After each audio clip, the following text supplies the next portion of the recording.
Welcome to episode 80 of The Endless Stream. I'm Aidan, and this week I'm joined by Brian. Kev is off in the world on his own again and left us to our own devices. We are two artists, illustrators, filmmakers, and all-around shit talkers, and each week we take some of the endless stream of content brought to you through Netflix, Disney Plus, Amazon Prime, Hulu, YouTube, Spotify.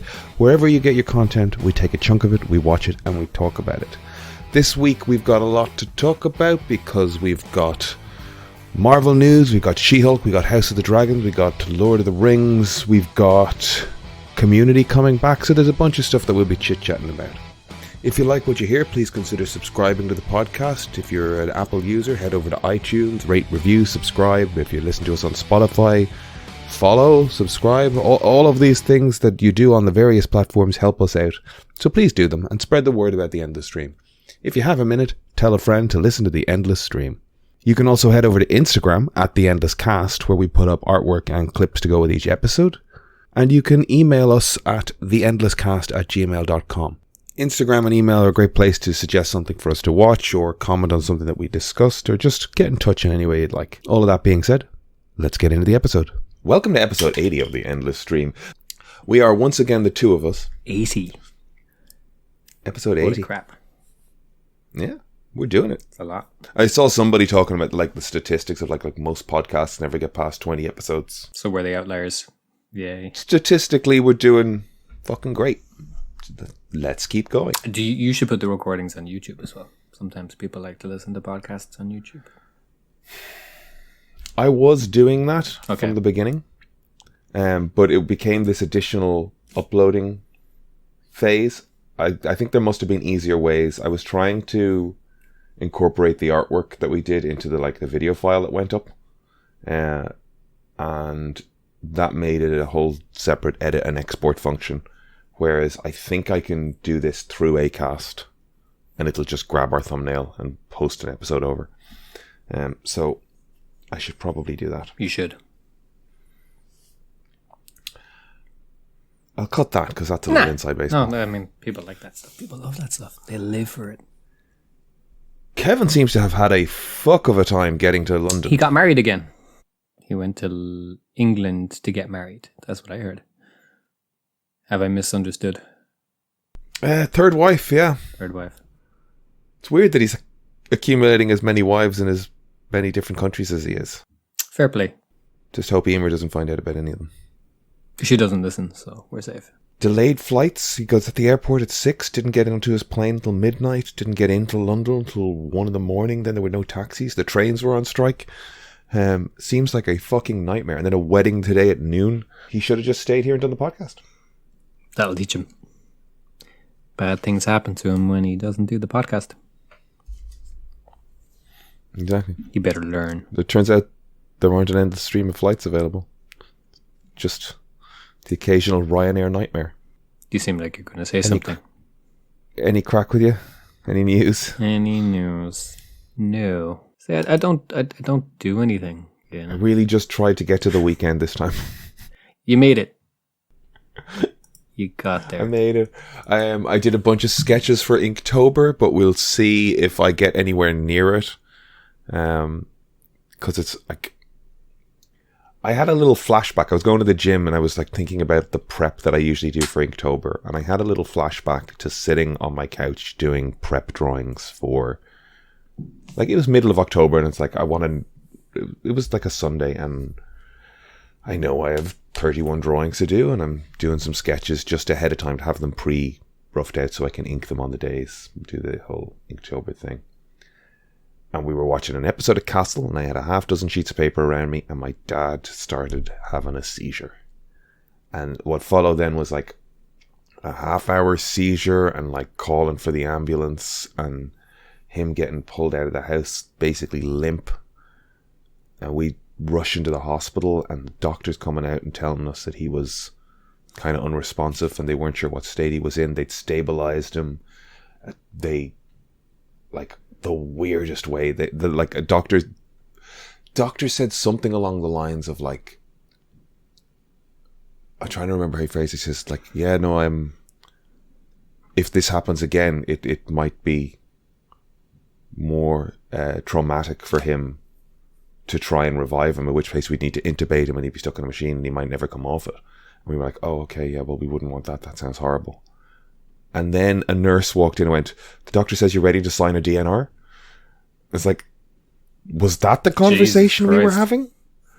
Like, that was so, like, you know the expression hospital pass, where you like throw a shitty situation into someone else's hand? That doctor threw that nurse into a shitty situation by like not having an actual conversation with us. It was a subsequent month of nightmare, basically. My dad, like, he woke up and like he sort of slowly sort of regained awareness. Like, it was a very traumatic experience for him. And, you know, well, like probably like 3-4 days later, he was, you know, kind of with it. And it was just about getting him stable and strong for that sort of month. But a month was like the longest he'd ever been in the hospital. Mm-hmm. And he like kind of convinced himself he was never getting out of it. And only sort of rallied when we were like, yeah, doctor says you can come home at, you know, whatever. And we got him home then early November. And he was, you know, he was so fucking happy to be home. You know, it was great. But it was really a kind of like he had rallied and got himself just strong enough to get home. To get home, yeah. Yeah. And then we had 10 days of him in good form. And then he just got sleepier and quieter. And it was just sort of slowly he went to sleep. So that's starting the podcast off with a real like bummer 7 minutes. But it was like, it was just a weird flashback I had just trying to draw as something if that it was like, wasn't stressful enough already. Yeah, I just had this like moment where I was like, oh my god, I'd kind of forgotten that like that was the start of it, you know. Yeah, we got a card in from the family of somebody who had passed away subsequently, like a thank you for your considerations card, and it's a nice little illustration of Sea Point and that Martello Tower there. Might cut this. No. Kind of oddly grim because that's where he had a heart attack and drowned. But my mother then was like, oh, would you do an illustration to mark the year, something to represent Dad, and we'll put a card together and send it out. I'm like, oh, that's a nice idea. It's also like, oh Jesus, now I have to fucking think of something. Keep it simple, keep it nice and graphic, pick somewhere or something that he liked and loved and design it for a card. The thing that's, the card looks like a kind of risograph print, you know, that sort of 2-color, 3-color thing. So it's nice. So I'll just think about something there. The first thought is the Olympia, you know, he had such... Yeah, I was about to say. Strong memories of that. And we have a print on the wall of the Olympia downstairs, which I think might be an illustration by Donald Mangan, somebody we went to college with. He got a few sort of like Dublin landmark prints into some stores, and I always liked them and picked one up from. So I'll have a think, but that's where my head's at this week. Fun. Yeah, weirdly stressful week with nothing, like no real antagonistic moment, just the weight of life. Mm-hmm. And just trying to balance that shit and keep going. But having lots of fun. I went to an improv show last night. It was very funny. What show was that? I brought my show called Autocorrect. They do a monthly... That name is, the more I think about it, genius. Yeah. Because you're spelling it correctly by spelling it wrong, and it's the name of the thing, the correct spelling. Every time I look at it now, I overthink the logic that got us to it. It's a great name. But they do show of two halves that's split into like smaller teams, usually made up of the components or the component members of the group themselves. So they break into little subsets. And then the back half is a show with just them for half an hour doing like an extended thing, the whole group together. And, you know, they usually have like guests in, and that's where we performed last month. They invited us in to do. So our improv group is called The Bag of Cats. And the guy who runs it knows the play The Bog of Cats, and thought it would be funny to get Bag of Cats to do Bog of Cats, having never read Bog of Cats. So he just gave us like the first lines of scenes in a setting, and we just had to do whatever. It was good fun. So it's always a laugh. It's in the Pierce Centre there on Pierce Street, which is like an old Victorian house or Georgian house, but it's got like a theatre in back, and it's BYOB. Where's that? So you know the fire station? Yeah. There. It's a little closer to the Dart station. Okay. So there's the fire station, the hotel, and then a little row of Georgian houses opposite Trinity. And it's one of those houses, and you go into it, and they just use the various rooms in it for events and How long's that meetings and shit like that. I've known about it for 5 years, but it seems to have been there longer. The Pierce Centre is what it calls, so it's got a Porrick Pierce Association. Porrick Pierce, I think. Suddenly, like, realizing, am I saying the right thing there? But it does have a little, like, black box theatre thing in the back of it with, like, a whole light setup, and it's a funny owl spot, you know. You're walking into the front door of a house. It's like the Teachers Club on Parnell Street. Yes, somewhere in there. around there, yeah. Where you're just walking into a big old house, and there's just like, oh, here's a bar upstairs. I was there you know? once. Very strange vibe. Yeah, I didn't like it. It's odd. No, it's odd. Yeah. It has that like golf clubby kind of thing where it's like it's too nice, but at the same time people are getting pissed, you know. And it's very well lit. All of that is to say, the autocorrect show was very funny. I brought my buddy Bob, who'd never been to an improv show, and he's a kind of raucous chap. And I was like, is he going to like volunteer things, or is he just going to, or is he going to think this is just complete horseshit? And I was sitting beside him, and he just stony-faced stared at it for 2 hours and went, that's the best thing I've seen in fucking ages. I haven't had a new experience in 5 years. That was a genuinely new experience. That was amazing. I was like, okay. Bob enjoyed improv. And he was like, you should let me into your improv group. You should do 20 minutes. You should just let me in. I want to do that. It's like, okay. No. No. Well, give him a chance. That's fun. Not very yes and of you. Oh no, I will 100% give him a fucking 5-minute slot at our next open mic if he wants to get up and do whatever he wants to do. But I wouldn't roll him into someone else's. Do you know what I mean? Like there's one thing wanting to learn to animate. There's another thing walking into a studio thinking you can just roll into production. Does that make sense? Kind of. As an analogy? Kind of. I mean, I get it. Yeah. I don't think it's the best one because it's only improv at the end of the day, you know. I think a willingness to do it is the most important thing. Yeah. I think it depends. Like, there's different stuff. Like, you do a jam at the end of an improv session where, you know, we bring people up and you can all fuck about, say a few lines and have random interactions. But if we're doing our specific, like, we have a 20-minute thing and we set off a form and we know what we're doing and we're playing in and we're looking for rhythms inside of that. Doesn't sound very improv. Sounds kind of planned. The thing about improv, or the dirty little secret about improv, is it's all scripted. Fraud. It's all scripted. I fucking knew it. Will we dig into the much stuff that there is this week? Yeah, sure. What do you want to start with? The Old Man. Okay, that's Jeff Bridges. Mm-hmm. I've seen some trailers for it. Is that on Disney Plus? It is. Yeah, it's an FX show. Okay, I looked at it and my first reaction was like, you know, trying to capture that sort of Taken older dude spy thing. And that a lot of people went through. Like, John Travolta did it at one point. From Paris with Love was the name of that movie. How is it? It's good so far. It's only 2 episodes, but I was impressed. I don't know if it's both episodes or just the first one, but the first one is directed by John Watts of... Why do I know that name? I do know that name. Spider-Man. No Way Home, Homecoming, Far From Home, Cop Car.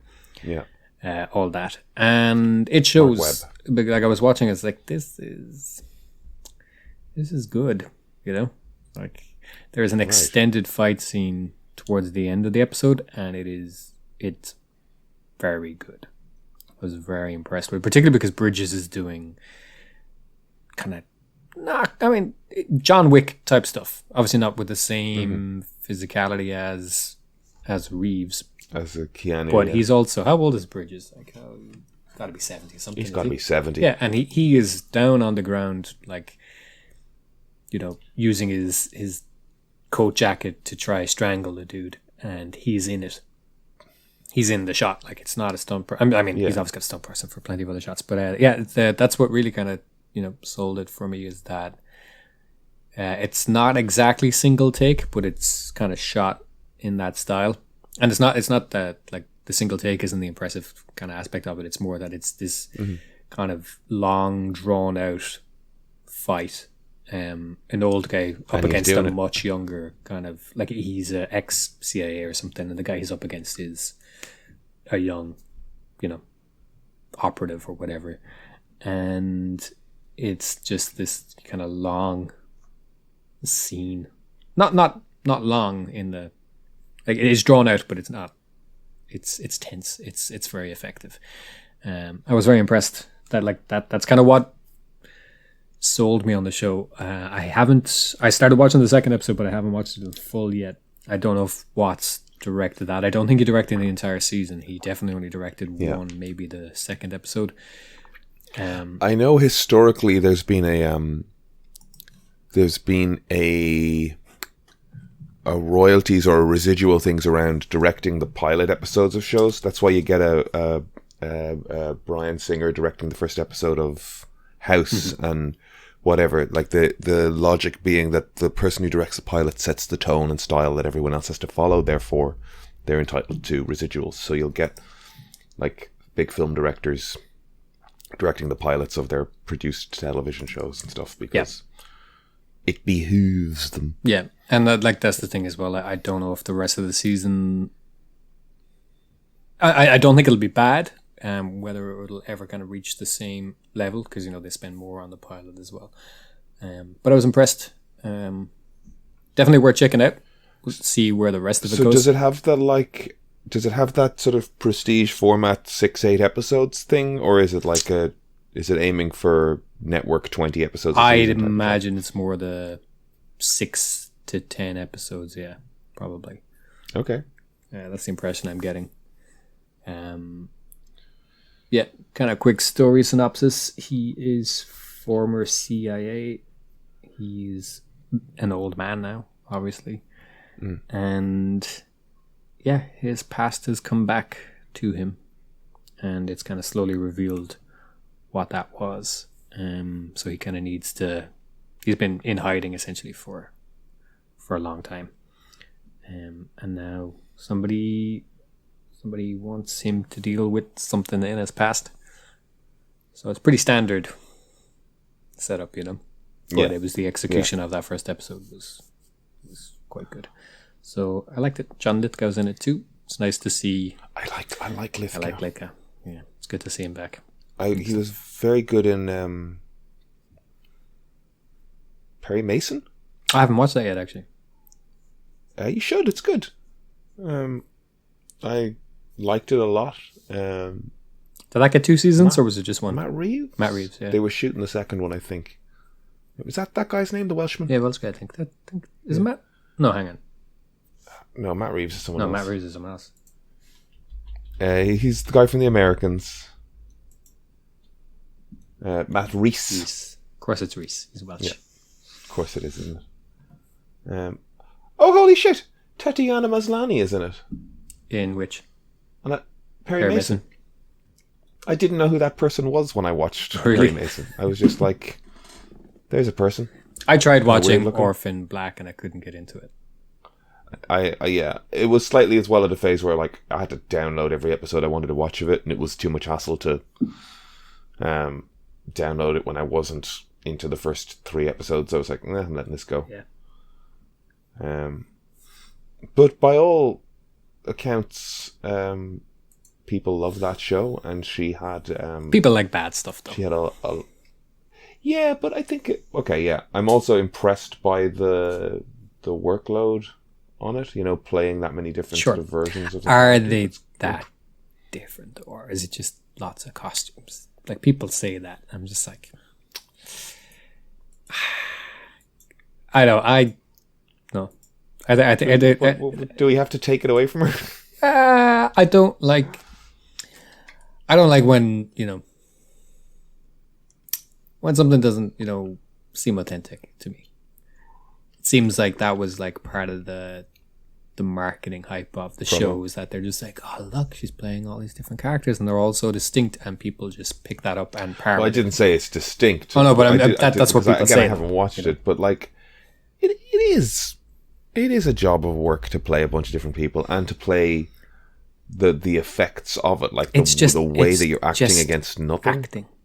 It's no more like, look, I have a lot of respect for actors. I think good acting, they make it look easy. Like I think there's a lot to be said for, especially when stuff is shot out of sequence, and knowing what like emotion and what weight from the previous scenes you're supposed to be carrying into the scene, even though it could be the first thing you shot or it could be later, and to do that and to do it convincingly in a way that pulls the viewer in, carrying the emotion that they're supposed to be having from like episodes previous or the previous scenes and stuff like that. I have a lot of respect for all that. Is it any different that she had to play 6 supposedly different people? No, because it's just acting. It could all be one character. It could be like, my character was feeling this, now they're feeling this. I don't think it's Sure. Do you give her any credit for the idea that it's a pain in the hole to have to like block rehearse act a character and then do the same more so shot from a different perspective in the same scene? More so than you're acting to an empty chair. Acting anyway, or being a dancer or something. I'm not saying it's easy or anything like that. I'm sure it's hard, but is it any different? Like, Perry Mason's pretty good. I don't think people get enough credit for doing mocap, performance capture stuff. Fucking blank set. All the props you have aren't even the actual prop. It's a stand-in prop, and somebody hands you a broom and go, "This is a sword," or whatever. That's hard. Yeah. But is it any harder than? It's acting. It's all acting. It's all hard. I don't think it's. I'm sure there's easier jobs than others. I'm just not particularly blown away by going, "Oh my god, so different." It's just chatter. It's fucking Twitter marketing chatter. I hate it. And I'm not going to pretend to be blown away by it, just for the sake of. I don't think I said I was blown away by it. I just said Other people are. Okay. All right. Yeah. Okay. She was good in the show. Perry Mason. I guess we should just go straight into She-Hulk because we have. How did you? We didn't talk about last week's episode either, though, did we? We were talking to Declan. Didn't. No. Yeah, we stayed pretty comic booky with that episode. That was a fun episode. Last week's one I thought was kind of weak. I think. I don't really remember much of it. It was the wedding episode where Jamil fell over and had like comedy teeth. That was terrible. That was bad. Effects wise, it was like. Again, we're still dealing with the idea that like this is a weird use of Jamila Jamil after making such a big deal out of Titania's promoing. There's fun stuff in it. Yeah, like that episode. She's really not. She's a side storyline in this. Titania? Yeah. I thought it was going to be a much bigger part. That's not a criticism or anything. It's just the fact that I was expecting it to be more than the B storyline, I feel like they end up friends by the end of the show. Almost definitely, yeah. Yeah. And then, she's just got a little crew around her. Yeah, so I like. Did you see the? Sorry, go ahead. I didn't love last week's episode. I didn't hate it. I liked this week's episode more. I thought it was fun. It's just a very silly, fun show. If you go in expecting a superhero show, you might be disappointed. If you go in expecting a sitcom that is very light, you might have a fun time. Mm-hmm. The jokes are hit and miss, but it's fun. I've seen a lot of worse stuff, and it's fun. I really liked Tim Roth this episode. He seems like he's having a good time. He seems like he's having fun. Yeah, I liked that he's getting the chance to play and expand on Blonsky. I really enjoyed the parole officer being terrified to be there. I like the idea that people are justifiably terrified of that 20-foot or 10-foot lizard murder monster. Because he was genuinely fucking monstrous in that movie. I loved the side characters that we met: Aguilar, Manbull, and the porcupine. Porcupine, I think it was porcupine, unless I misheard it. It wasn't hedgehog. No, it was definitely porcupine something, and Saracen. Yeah, and Saracen, the vampire. I loved it because I did look at covers then of these characters existing in Marvel comic books, and it's like the fact that they did that porcupine costume, it's so silly. It's so silly and fun. They're doing that Frogman guy as well. He's coming up. I think he's in the... I don't know that I know him. He's got a very silly frog costume, and looks like they've recreated it. I think his name's Frogman. He's Frog something, and there's one of the trailers has footage of him. It's very silly, but they went there. I like that it was a bit like The Shining as well, when she was kind of driving to... I don't think it landed the way they intended, but I appreciated the reference. You know, the idea that the overhead shot of the car. She's driving to this place, and not really. Only when you say it do I realize that might have been the intent. But I didn't get it off that. I must say that the last few weeks, I've been really enjoying television. Between Andor, Rings of Power, House of the Dragon, She-Hulk, and Lower Decks. I'm in a sweet spot of televisual gold. I have something to watch every day. I'm looking forward to something each week, which is great. I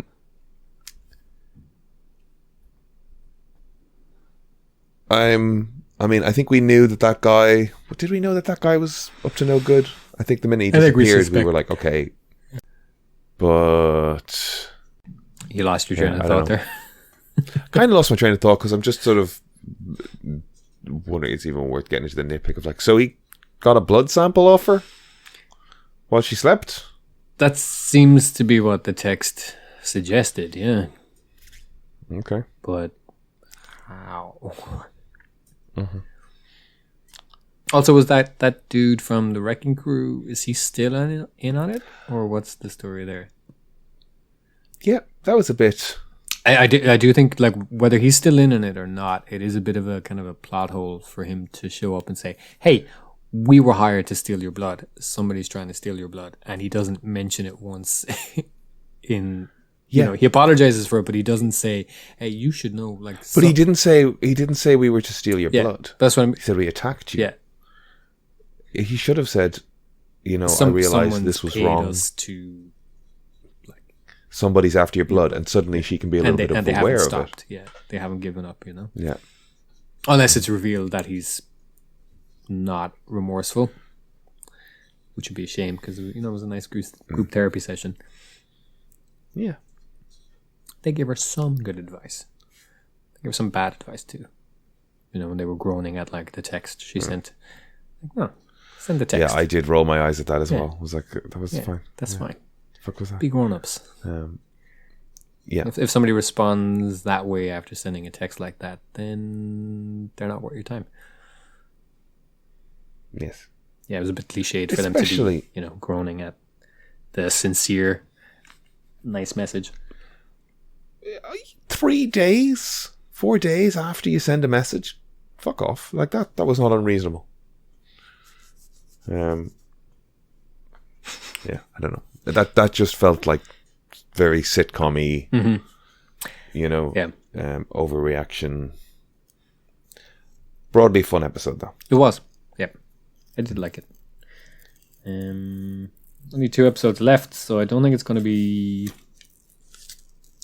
I'm fine with it. Just 2 solid hours of Daredevil, right? I had very low expectations for the show, so I'm just kind of enjoying it. I don't think it's going to win over anybody that's kind of on the fence or not enjoying it. You know, especially with 2 episodes left. Like I keep repeating myself, but like my measure of these shows is how successfully is it being what it's setting out to be, you know? And I think it's doing it mostly well, but could be doing it better. Because I don't think anybody who's not already a fan of the character or not already kind of have goodwill towards Marvel stuff probably isn't going to enjoy it, you know.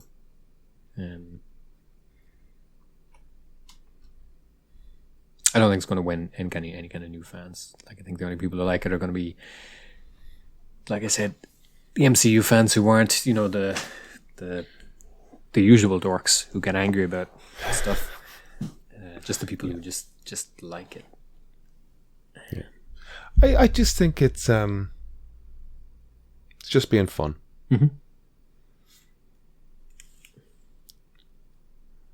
Which is interesting against... I think I like that there isn't a giant big bad. Like, that was what was going... We said that with Miss Marvel as well. Where it's just like the fact that you've shoehorned in a end of the world scenario here was just like... Yeah, it's a bit too much. Just enjoy... It's doing much better than Miss Marvel, because Miss Marvel seemed to know what it was in the first episode and then very quickly lost sight of that, whereas this is doing the same thing each week and it's doing it mostly well. It's not doing it bad, basically. So there were rumors that she is going to show up in Captain America. I did see that, yeah, now that you say it. Because they've announced the leader is going to be the villain in that, haven't they? Did they? Didn't they? I didn't hear that. I think they did. I definitely heard. I think that was confirmed. I definitely heard the leader's back. He's definitely been confirmed as being back. Tim Blake Nelson. Like, I know you said Tim Brooke Taylor, which is throwback to British comedy of the 70s. Yeah, he is confirmed. Tim Blake Nelson. He's confirmed. Yeah, I guess I didn't know where and when. I assume he's going to be the big giant head that we see at the end of this season of She-Hulk. I don't think so. Though he would have irradiated blood, wouldn't he? He wouldn't need her blood. He would have Hulk blood. Maybe it's different somehow. Yeah, but that's the thing. He didn't Hulk out. It only affected him in one way, whereas Banner blood makes you a Hulk. But I don't think he's going to show up at the end of this. It's too soon. I think they might tease that. It's that guy that she went on the date with, who was also a client of her colleague. It's him. Remember him? Yeah. It's him. And then whether it's revealed that he's working for the leader, but they'll only hint. We won't see him, I don't think. It's too soon. Be curious if he's trying to be like a Thunderbolts. They're trying to like get a Thunderbolts Hulk together. I haven't announced a Hulk though for Thunderbolts. Like, they've announced the lineup for that, unless it's going to be a secret. What did you make of that? Like, there was a response to that Thunderbolts lineup where people like, all of these people do the exact same thing. This is the only one with superpowers. All of these are sort of. Yeah. Do you think much of that, or like, did that bother you? It just seems like it's a. Because I mean, it seems like it's a Black Widow 2 sequel by a different name. Yeah. Like, if William Hurt was still alive, he'd be in it, and he was in Black Widow, and it would seem like it's got Yelena from. It's Black Widow 2 by a different name, basically. Yeah. It's got Yelena front and center in the marketing stuff as well. Yeah. But like, Yeah, I mean, And like, in terms of going, oh, this team isn't interesting because they're all the same. It's like, well, fucking the Magnificent Seven, they're all fucking cowboys. They can all be fucking cowboys, and it'll be a fun movie. You know, but we that's differentiate them then by their personalities. different. Though. I mean, but that's the thing. I mean, superheroes are differentiated by, you know, part of the fun of it is the visual of them doing different things. If they're all just doing fucking judo and punching concrete, it's like, you know, yeah, bunch of super soldiers. Yeah. We'll see. I suspect that the villain in that will get some sort of Red Hulk or something potentially. They'll go up against that, and maybe they're keeping that a secret for now. I did hear a rumor that they wanted to recast William Hurt, but again, it's just rumor. Somebody was saying they wanted Harrison Ford for it. I was like, sure. Yeah, right. You can want what you want. Harrison's particularly cantankerous these days. I mean, fuck it, you could go back to Ang Lee's and get yourself a Sam Elliott. I wouldn't hate that. I'm really just looking forward to Loki. I think that's going to be... I keep thinking that's the thing that's going to move us forward a bit. Maybe. But I think that's just because I've got the Kang association over there. But we've got Black Panther next month. Like a month? Yeah. This month? October? No, November. It's almost 2 months because November, it's the end of November. I think it's like November 25th or something. So. Okay. I walked into the cinema there on Wednesday because I was just like, that's got to be coming, right? Is there anything up for that in the cinema in terms of... And there was one little cardboard thing going, you know, forever. And the mask. I think they've confirmed the running time for it as well. It's 2 hours and 40 minutes. Cool. Pretty long.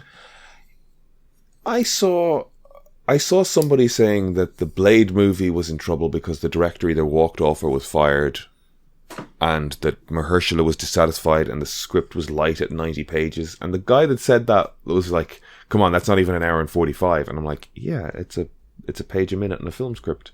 Like, that's sort of standard fare. And it's like, movies used to be 90 minutes. Like, it can be a 90-minute film and be good.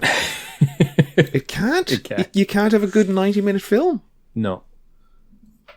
They're rare. You need a 2-hour film? Not 2 hour, not necessarily, but 90 minutes is...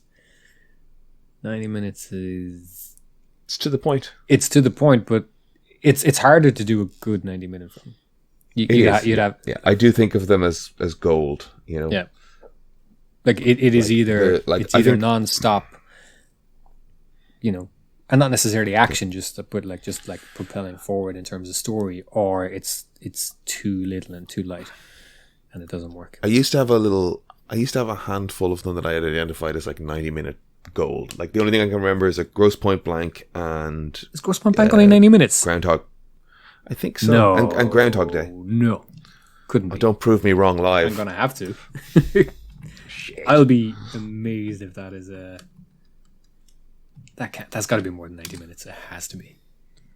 It's an hour 47. Bollocks. Okay, I'm hoisted on my own.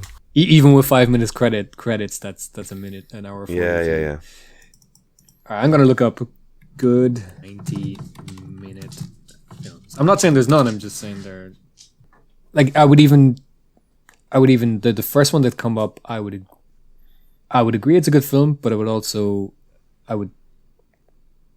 think my point stands in that it's a bit too light. Zombieland is 88 minutes. It's a good film, but it does feel... It feels small and low budget, which it is. Which isn't bad, but... Yeah, I'm not even mad on Zombieland. I don't love it, but it's fine. Run, Lola, Run. That works, because that's kind of the point of the film. Non-stop, yeah. I'm loading... Is Attack the Block? I don't like Attack the Block. Attack the Block, 1 hour 28. Didn't like that. Thought that was pretty... Huh? Thought that was pretty poor, to be honest. I enjoyed it. Didn't like it. Oh. Paths of Glory is 88 minutes. Wow. High Noon. Office Space. The Lion King is 88. That's impressive. Rashomon is 88. Wow. Spinal Tap is 82. Spinal Tap's perfect film. I'm only naming my favorites here. There's a lot of other stuff. Yeah, there's a lot there. Sexy Beast. It's good. Mm-hmm. Eraserhead. Station Agent. 89 minutes. Mm-hmm. So but basically the point is that you can do a good 90-minute film. It's tough. I'll accept it 100%. It's tough. Yeah. But like I wouldn't I'm not discounting the script of Blade just because it's 90 minutes, but to be honest, like I'm gonna pick out some of the ones that I don't like in here. Phone Booth. Stand By Me. Toy Story. What else? Most like a lot of animated stuff. Just Nightmare Before minutes. Christmas. Mark. District B13. Yeah, that's wobbly. Harold and Kumar. Cloverfield. Comedies definitely sort of landed that 90-minute feel of things. Cloverfield. But there's a lot of like, bad films say here. objective. Say we've got very limited information and people are going, there's only a 90-page script and there's only 2 action A scenes. lot of low budget films. Does that Does that preclude it from being good? 2 action sequences in a 90 minutes? But the thing is, I don't think people are saying it's bad because it's 90 minutes. They're saying, I heard it was bad. And they were saying, well, what are the bad things you heard about it? And it's the fact that it was 90 minutes with nothing in it. It's not just the length itself. Right. It's the fact that it was 90 minutes and there was very little good stuff in there is more the problem. Yeah. That's it. Like, so, oh yeah, I don't know. Look, I was going to go, so what do you think they got wrong? It's like, we have no idea what's in that movie. I don't even know Blade well enough to fucking talk about what could be in his lore. I had heard a couple of times that the plan was... Is he beating up Dracula? We'd kind of see him in the 20s and then follow him through a couple of different decades and stuff. Eras? Yeah, that was the plan I heard originally. So does he not age? Well, vampires don't age. I thought he aged. I thought he was human. He's half. He's got all their strengths and none of their weaknesses. Jesus Christ, Aidan. Vampire 101. Like, what? Fucking hell. In the month of October, you can't even get this. Like, oh, Jesus Christ. You're right. I'm wrong. I'm an idiot. I'm so sorry. Of all the months as well to get this wrong. Unbelievable. In the most vampire of the month. Vampire month of the month. It's the vampire month. I mean, we've kind of got a bunch of Marvel stuff as well. Like, we are apparently a Marvel podcast. Armor Wars is rumored to be moving to feature, or is that confirmed at this point? No, it's confirmed, yeah. That is confirmed. So it's being redeveloped as a film, not a series. So we heard that a lot of the Armor Wars concept had been cannibalized for Ironheart. Yeah, is that what we heard? That's what we heard anyway, yeah.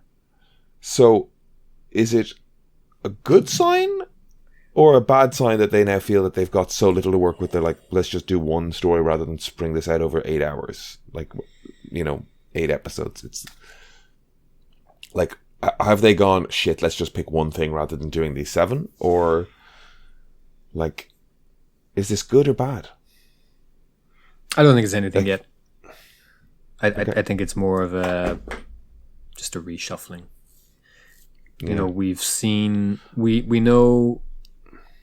I think it's good that they're willing to adjust if something's Yeah, not definitely. working. Yeah, I think it's a good sign, to be honest. Yeah, we'll see. And that could definitely feed into that Captain America one if they write it well, Yeah, and Secret Invasion as well, because Rhodey's in that. So we'll see how that works. But it is interesting though, like, when you don't hear about something, there's always something going on. Like, there was no mention of Blade at D23. It's like, why? Like, why we haven't even seen Mahershala yet. The fact that he's not, that there's not a costume for him that he couldn't walk. When's the release? Blade was supposed to come out next year. It's been pushed back now. They were supposed to start shooting it this month, I think, and it's delayed. Right. They're probably aiming at an October release. Possibly, yeah. But yeah, I mean, you know, he's at the end of Eternals, and it's just a voice off camera. Mm-hmm. Like, that tells you straight away that, like, this is stalling for some reason, and it turned out to be, you know, for a bad reason. And same with Armor Wars, you know, they hadn't, not that it was bad, but when you don't hear about something, it's because some reshuffling is taking place. And they say, oh no, don't worry about it, it's still coming. It's like, yeah, but something's changing, isn't it? You're just not telling us yet. Mm-hmm. Yeah. We're adjusting. As long as they're willing to adapt, and as long as they're bringing the level of creative expectations on themselves, like of quality that we expect out of them, like, I don't know, should be good. You know what won't be good? Go on. Deadpool 3. The marketing of this is going to be more fun than the film. I'm enjoying the marketing.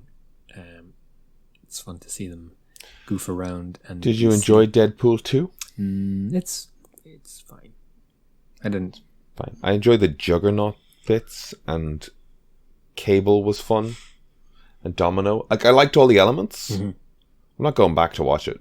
Yep. I watched it once.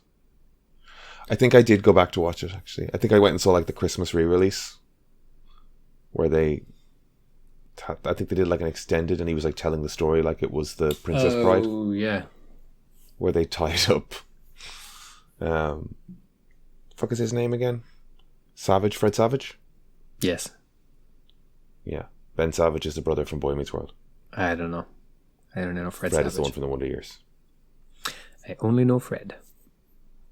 Okay.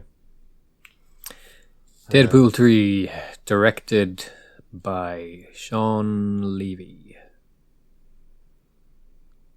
He's a studio man. He's not an exciting director. Yeah. Who directed 2? David Leitch. One half of the first John Wick film. Tim Miller did the first one. Sean Levy direct Free Guy? Free Guy and The Adam Project. Adam and Project. Night at the Museum. Wheel Steel? Yeah. He's worked with Hugh Jackman before. And that is the key, I guess, selling point of Deadpool 3 is... They weren't joking when they said, we've got nothing. Like, let's bring him back. That's it. That's all they've got. Don't get me wrong. I'm enjoying the videos and stuff. It's funny. The film's going to be very middle of the road. It's not going to be bad. It's not going to be great. So, somebody suggested that it's, you know, Deadpool's character literally dragging the actor Hugh Jackman around, kicking and screaming, which is kind of funny, at least in concept for 30 seconds. I don't like this fourth wall breaking shit. It's not as funny as people think. It didn't work in She-Hulk, this episode, when she called for previously on. Not funny. No? No. Okay. Didn't like it. I'm sure it's Did not like it. small enough. Yeah, like I can't even remember what the fuck it was. She said, "Did they remind you?" Oh yeah, the they guy, the guy walking in. Yeah. To be fair, I didn't know who he was. I needed that. Yeah, but they could have just put it at the start of the episode, not have her call it out. I skip in a that. winking way. I skip that every week. Yeah, but they could put it in so that you can't skip it. They can just put it at the top of the episode. You'd have to actually fast forward it. Don't tell me you fast forward in Disney Plus, because their UI sucks. You actually pick up the remote and fast forward. No, because I'm watching it on my iPad, so I just drag it to the right. What are you, 90 seconds? Peasant? Watching on your iPad. I watch it before work, and my iPad's the only thing logged into Disney Little Plus. baby Aiden's first iPad.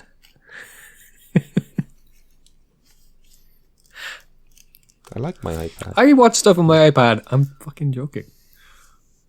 Okay. I sit here with my breakfast and I eat watch scrambled stuff eggs. on my and iPad all the time. Okay. So I just scroll past the 1 minute. Yeah, but I mean, they could also have just like, flashback it. She They could have don't mentioned, They don't have to call it out. Anyway. They could have just, you tried to hit me you tried to kill me with a crowbar. That's the line. Yeah. You know what I mean? And now we know who he is. I know what you're saying, but I also needed it and it helped me. And I was like, okay, thank God. They could have done it a different way. I see what you're saying. But yes, Deadpool is all just fourth wall stuff. And it would be exhausting to have him drag around real life Hugh Jackman. That's another thing. I heard Kevin Feige shows up as Kevin Feige. What I heard is they do a Wayne's World on it. Where it's like, hey, I don't like that ending. And they... Oh no, at the end of She-Hulk? Yeah, that's what I heard.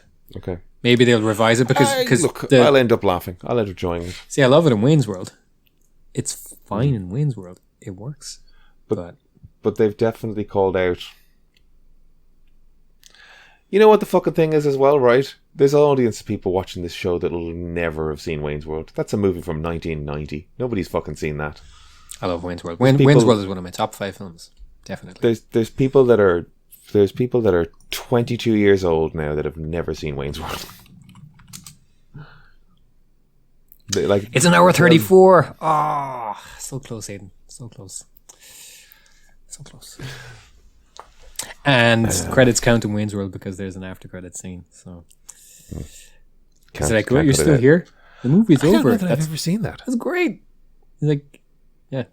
They're just kind of sitting there reading newspaper, and he's just like, licking his finger, turning the page. It's a good post-credit scene. Before they were a sort of thing.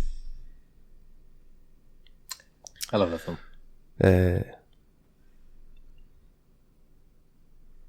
Kevin Feige of She-Hulk. I don't know how they're going to... God, I want more Daredevil, but I don't think they're going to have room for it. Especially with the Kevin Feige thing. I've seen a picture of her in the costume. It's going to be one episode. But we say there's going to be one episode. Okay, grand. But I've seen a picture of her, maybe I'm mental, in her She-Hulk superhero costume. Mm-hmm. Having a little tussle with Daredevil. Daredevil call her to help? No. With something and she puts on her super suit? No. Or... No.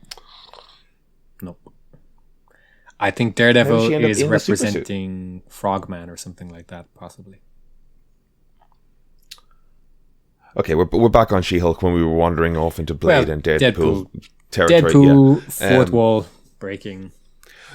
Do you think Jackman's doing one cameo appearance in a sort of... No, I think if you're bringing him back, you get him in for Secret Wars too. But Secret Wars is coming. No, sorry, I'm thinking of Secret Invasion. You think... Okay, because he did... Mm-hmm. Interesting.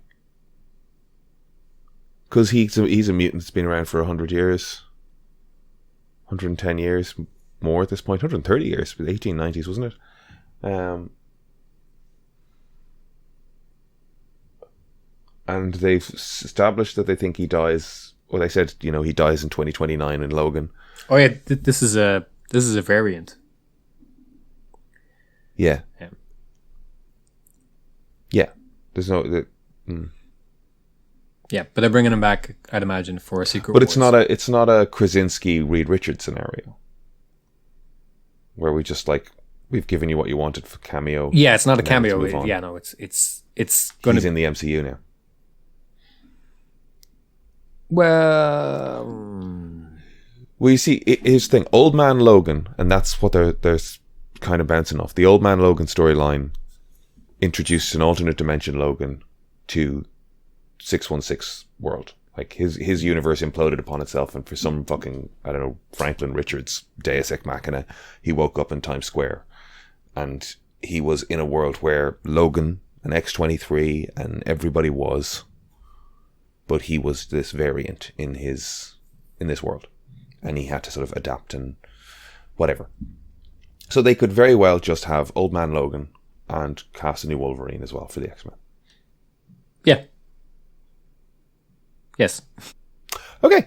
House of the Dragon is cool. I'm enjoying that. I've got a bunch of House of the Dragon characters queued up in my Inktober to draws to do today's.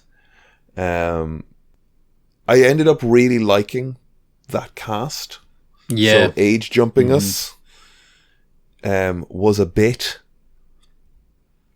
the older actresses playing these characters did a great job, and I loved seeing an older Rhaenyra being fucking surly and salty and having a couple of kids and you know being Rhaenyra. I did miss younger Rhaenyra though, because she'd done such a great job. They're great. Yeah. I did think it was funny where people were definitely older and where people weren't. Like Kristen Cole stands out as having not aged a day. I think it makes sense though, because it wouldn't make sense to have the same actors have kids, because we've identified with them too much being the age they're supposed to be, not the actual actors, but the age they're supposed to be. So you couldn't have the same actor have how many kids does the character have? Is it 2 or 3? 2 and the baby. I think she just had the 3rd. Yeah. So it just, in our minds, we'd be like, but they're 15. You know, it kind of wouldn't make sense. They aged up ones that had to be aged up, I think. Yeah. But it is a bit jarring at first. I didn't twig in the last episode that Lena Valorian was the same little girl that had been meeting Viserys. I know I'm saying these names slightly wrong, but it wasn't until I was on the internet slightly later that it was like, that's the little girl that he was trying to marry off in episode 2. And I was like, oh shit, was it? Okay. Man, her fucking life got fucking bullet pointed, didn't it? It was cool seeing Daemon with kids. He kind of felt more human. He's been a bit maniacal and erratic. He's a monster though. Yeah. He's not a good dude. He's a bad dude. He's a very bad man. Somebody pointed out that Matt Smith doesn't have eyebrows. Right. And now I can't not see it. And they pointed it out through pointing out the first episodes of Doctor Who where he very definitely had eyebrows. Okay. Did he just dye them or what? I don't know. People are then trying to diagnose him. Somebody was like alopecia, or somebody was like, here's a thing that actually just loses your eyebrows. There's a specific hair loss that it's just your eyebrows go. And it's maybe it's that. But it's an odd one. I don't know if you get a particularly energetic barber, sometimes they go a bit wild.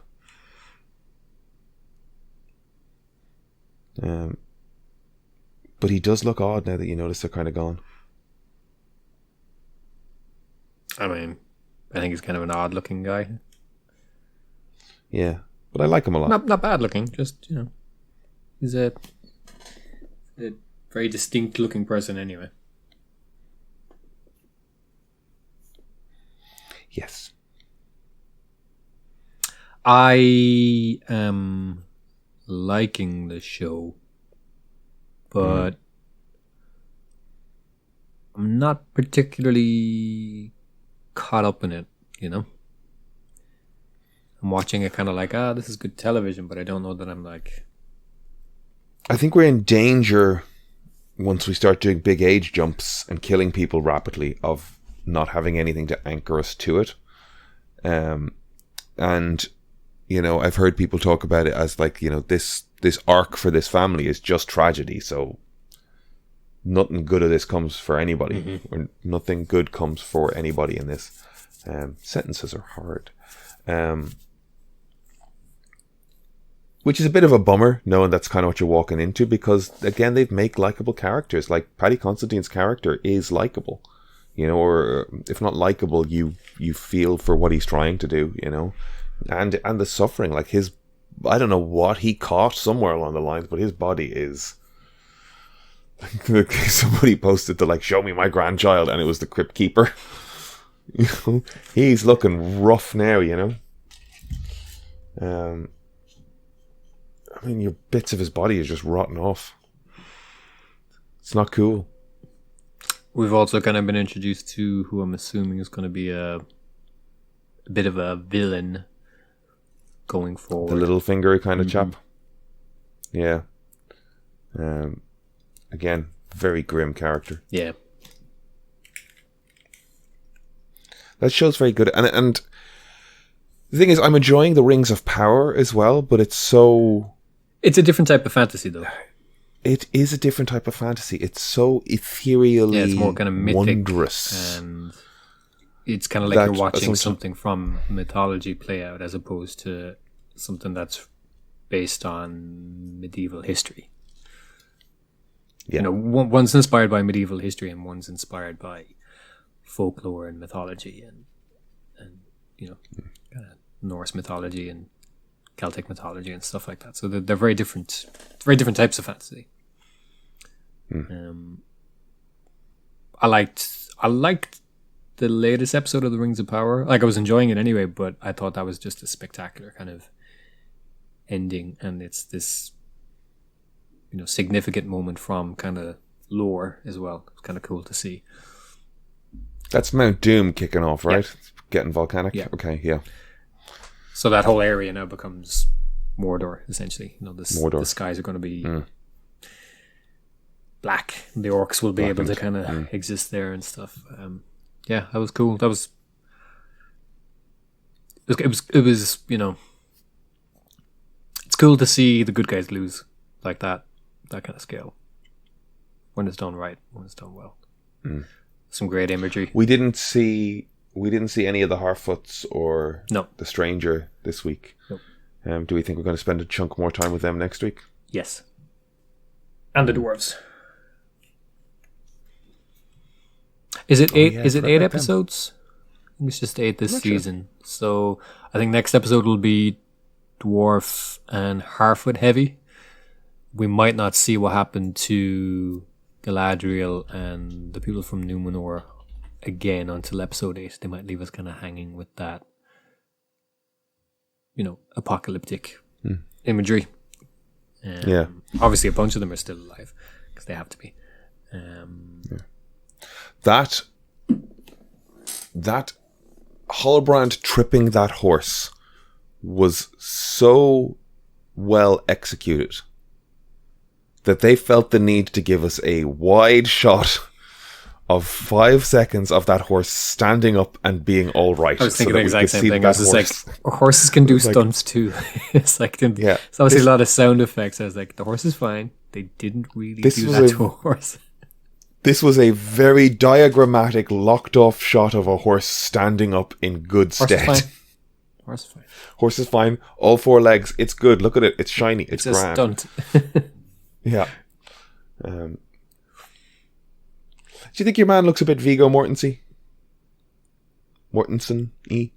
Tiny bit. Playing Halbrand. He has angles, right? Yeah, where he's like looking up through his eyebrows and stuff. It's like, well, they know what they're doing. Is he Sauron? I don't care. Yeah, no. That's my kind of thing on it. People like, he's a shapeshifter. He's someone in the world. It's like, I don't give a fuck. Like, they're going to tell me who he is eventually. Yeah, I care as so far as I'm enjoying all the potential red herrings, but I don't need to know anytime soon. I'm just like, yeah.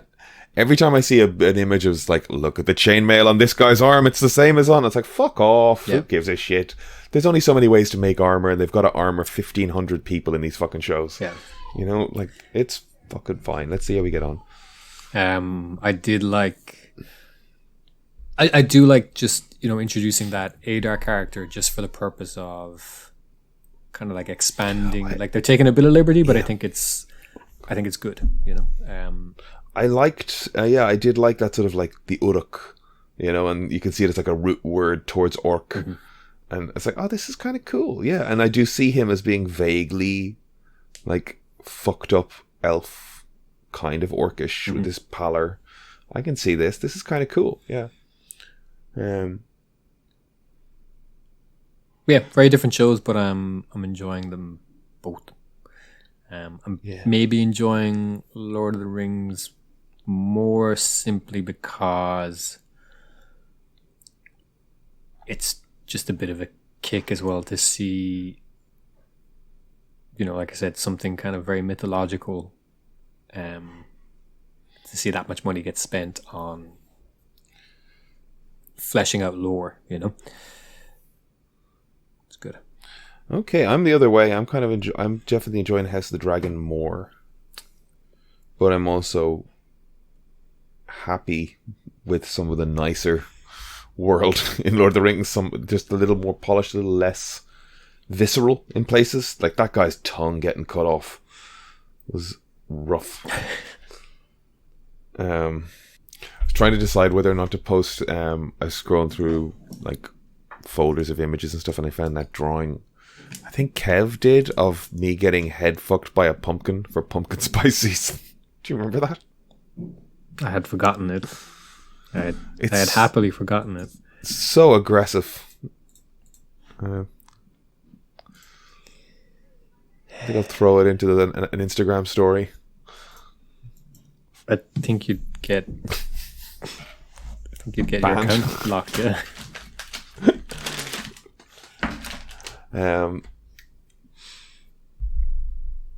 Yeah, there's just good telly. Lower Decks is cool. I don't know if you've been watching Lower Decks. I have. Did it. The DS9 episode was great. Did you see that one? Yes. Just went up yesterday, so maybe you missed it. Oh, just went up yesterday? No. Yeah, I haven't seen that one. They go to Deep Space Nine, and they come out of warp, and they just do the opening credits of Deep Space Nine, and it's like, we can't land just yet, stall. I don't know, loop around the pylons like we're in awe. And they just they sort of get to the end of it like, just keep going, just keep looping. Quark and Kira and a lot of the DS9 crew are back, and it's fun seeing them. It is interesting hearing Quark because Armin Shimmerman has a very distinct voice as that character, and he's also hasn't played it in 20 years, and he's in his late 70s, so it's like, that doesn't sound like Quark. And then I checked, and it actually is Armin. Okay. But it's like, yeah, it's older. I mean, the woman playing Kira as well, Nana Visitor, like, she's given it loads, and I'm like, you've played this character for 7 years. Why are you this over-the-top version of it? But I guess everybody's a little dialed up to 11 in the cartoon,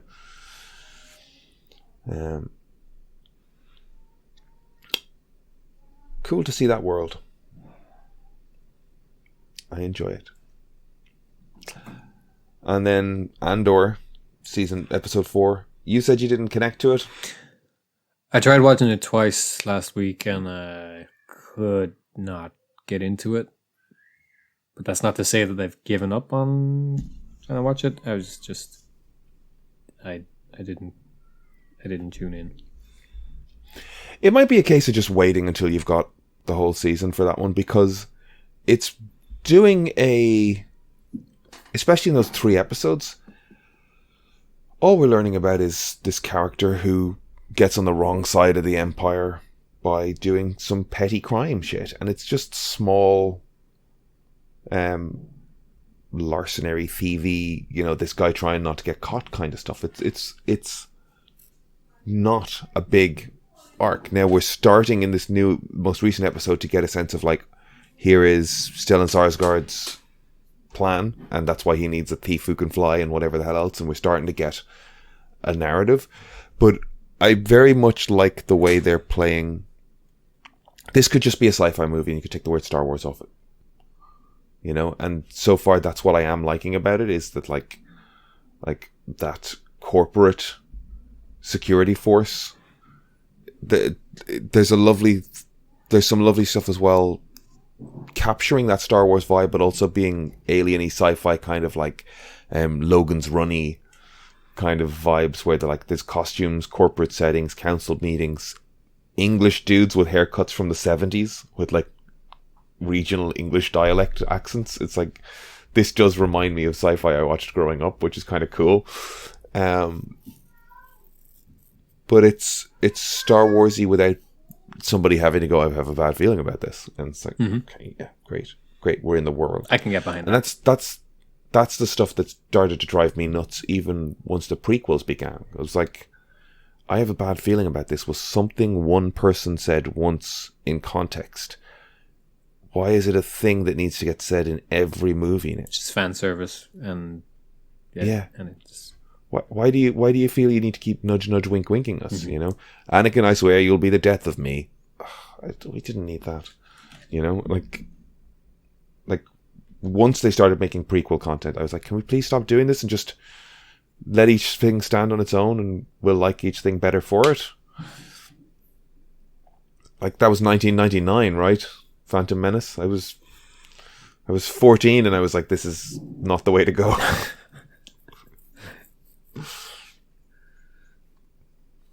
But you could do nothing to stop it. I could do nothing to stop it. All I could do was just watch it. I tried so hard. It's your fault. It's entirely your fault. I was on all the message boards spewing hate. Community got its and a movie, seemingly. Yeah. I don't think it counts. Ooh. It doesn't. It's on Peacock. Yeah. Yeah, but like season 6 was on Zazzle or something. Where was season 6? YouTube? Yahoo. Yeah. Where was season 5 then? Because that was somewhere else. That was on like a comedy streaming service that didn't. Was it? Am I wrong?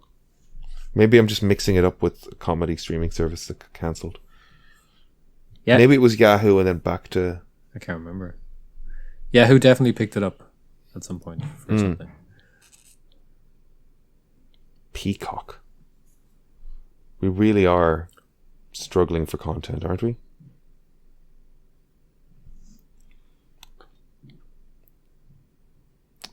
I mean, I hope they have fun. I don't know what story they feel they can tell. Are the Russos involved? That's a good question. I would hope they are. I would say they are. They're a big part of Community. Its initial run, yeah.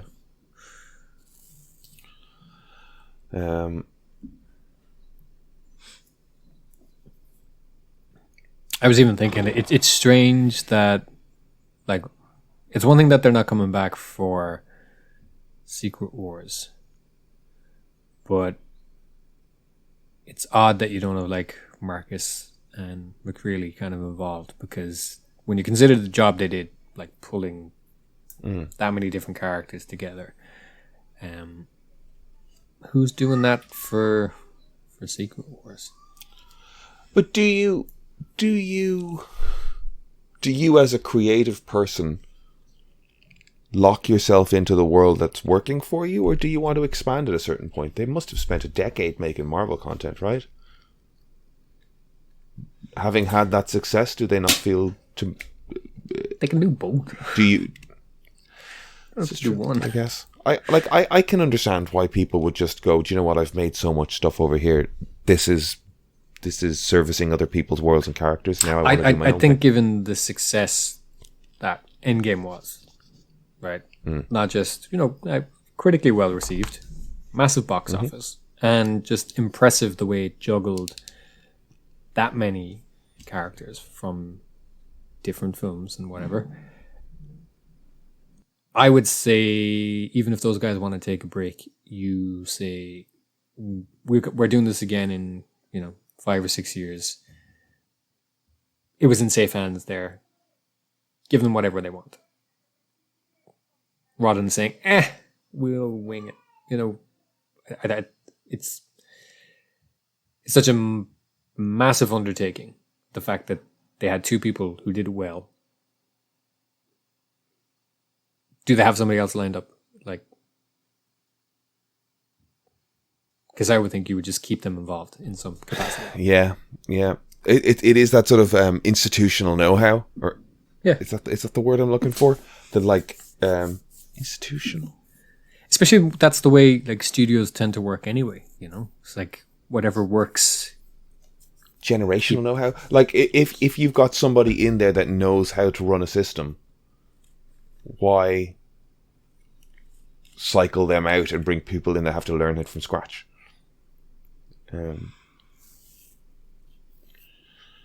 Yeah, I don't know. Justified is coming back. I'd completely forgotten until I saw Oliphant on Seth Meyers, and it's coming back. They're shooting. I completely forgot that I'd heard about that. You can't just. You can't I did. just I drop did. I just something dropped like that it on me. like that.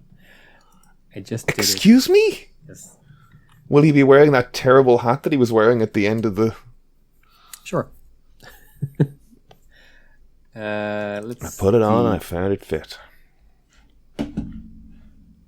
In January 2022, FX announced Justified City Primeval, a sequel limited series with Oliphant reprising his role as Raylan Givens. They announced that in January. I did, and I completely forgot.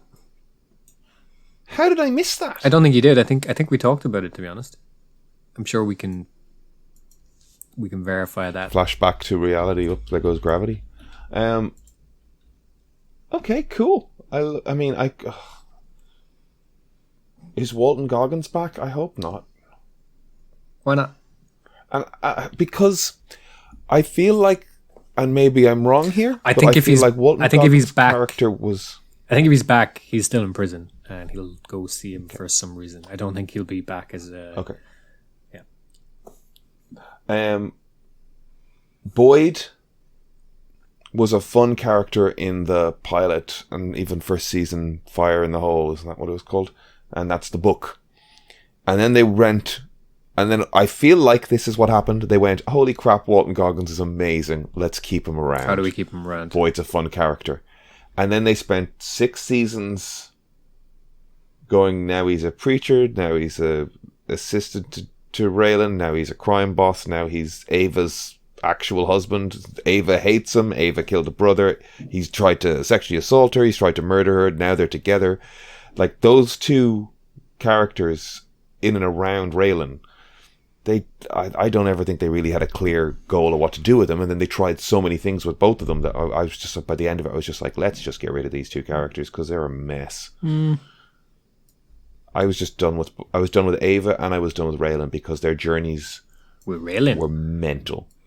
Sorry, Boyd and Ava. Their journeys were mental. You're not wrong.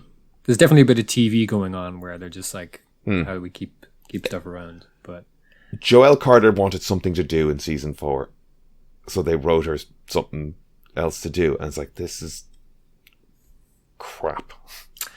Like, I would potentially say that yes, your character is underserved and uninteresting, but leave the show. This is not good. I rewatched it recently enough. The moment she ended up in a relationship with Boyd, I was like, this is broken now, because that's crazy talk. Well, it is crazy. Yeah. But people, I don't know. People do that though. You know, people do crazy things. People do crazy shit. Oliphant's daughter is playing Raylan's daughter. So there. But anyway, it's coming back. Yay. How old is Oliphant's daughter? I don't know. I don't know. Is that like Hemsworth's daughter played? No, she'd be older, I think. I think she's a teenager. Okay. I think. Okay. I don't rightly know. Look, I enjoy Oliphant. I enjoyed Justified. I will watch it. I played Tunic. Tell me about Tunic. I know nothing about it other than your odd cryptic Instagram posts. It's an indie game. It came out at the start of the year for Xbox and PC, and it came out this week for PlayStation and Switch. So I finally got around to playing it. I thought it was coming out Thursday, so I was looking forward to it, and then I found out late on Tuesday that it had come out on Tuesday, and I could have been playing it all day. So I was very annoyed. So I quickly downloaded it, and I've been playing it since Tuesday. It's kind of a 3D isometric puzzle RPG kind of game. It's a bit Link's Awakening. It's a little bit Fez. I don't know if you remember Fez. I was about to say Fez. A little bit of Fez. A little bit of Hyperlight Drifter in there.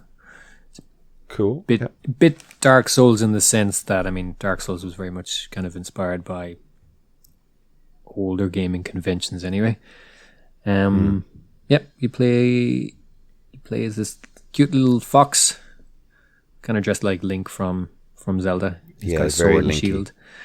There's a cool kind of meta game in it, in that, so you're exploring this kind of island type space, and you're finding these pages, and the pages are the game manual itself. So you figure out what you're supposed to be doing and what to do next by finding pages from the manual. But it's not, most of it's not in English. It's in this kind of runic language, which is a couple of English words here and there. So it's very kind of cryptic and abstract, and there's lots of clues hidden in the pages, and you get the pages out of order as well. And it's really it's, you know, I do miss game manuals. I do miss kind of like getting a manual with a game, and kind of like, you know, they always had really nice artwork and stuff. I'd much rather, you know, flip through that for a tutorial rather than like have the game stop play every, you know, 2-5 minutes with like explaining a new mechanic. I would love if they went back to like, you know, so I really appreciated the fact that touch, the kind of nostalgia of it. There's really nice artwork in the manual, but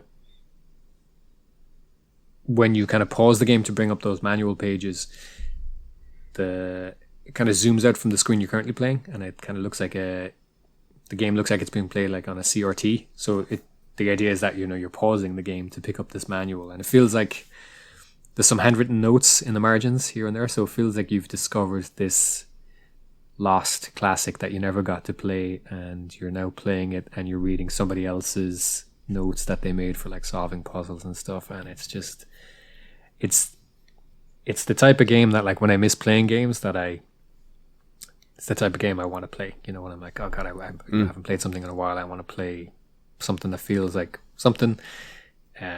This is the type of game that I'm always, you know, kind of got an itch to play. It's lots of fun. A couple of nitpicks kind of here and there with things, but I still absolutely adored it. It's my kind of thing. I posted a picture as well from one of the puzzles in the game, which I won't spoil, but it involved having to flick through in-game pages, having to find all the pages. There's like 28 of them, I think, altogether. But it's double-sided, so it's 50 odd. You have to kind of look through each page for a clue, and then I had to actually like place those clues together to kind of solve it. But I'll say no more than that because it's lots of fun. So I finished it last night, and I already started my second playthrough. Cool. I really liked it. So if you haven't played it, and it sounds like your thing, go play it. Highly recommend. Would you play it? Seem like something you'd play? It looks cute. It definitely seems like something I would play. I just don't have fucking playtime. I miss playtime. I miss time. I did stay up till 5 a.m. 2 mornings. Jesus Christ. That's where I found the time. Warzone 2 is coming. I'm going to be playing that because I'm a one game boy, it seems. I heard somebody saying in that game though that they're not getting rid of Warzone. They're stripping it back, so the original map will be there, I guess, with all your shit associated with what you've purchased and stuff, I suppose. But there is part of it, it's like, so you want me to download a 100 gigabyte game? I don't know if it's going to be 100 gigabyte, but you want me to download a fuckload of game in Warzone 2 and also keep on my hard drive the existing Warzone. That's gone. Like, I need to clear that shit out, and I just don't have the room for 2 of these stupid things. No. Hard drive space is a real premium these days. So yeah.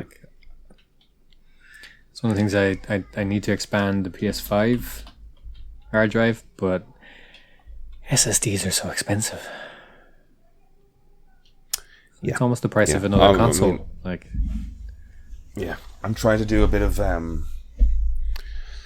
like file management with like all the fucking hard drives I have and all the shit I have copied and pasted and hidden around the place and duplicates of stuff. And it's like, do I just buy like one giant like RAID solution and have a fucking 8 to 10 terabyte thing sitting next to me? But I'd fill that with just as much bollocks and copies of stuff. And what am I keeping except fucking TikToks I've downloaded through a pandemic? You know? You keep TikToks. I don't keep TikToks. It just accumulates on my phone, and then my phone is fucking full of stuff, and then I just empty my phone. But I don't delete my phone. And I'm like, some of these are photos that I've taken, some of these are videos, some of these are things I do want to hang on to. You can just save go through TikToks. Them. Like you don't have to save them to your phone. See, I guess I should look at settings. I'm always just like sending them, whipping back and forth, and they just save to my phone. Because when I hit share, it just saves to my phone. You download it. Gotcha. Huh? You download it when you share it. Yeah. Okay. Is that a... We could just send it as a link. How to technology.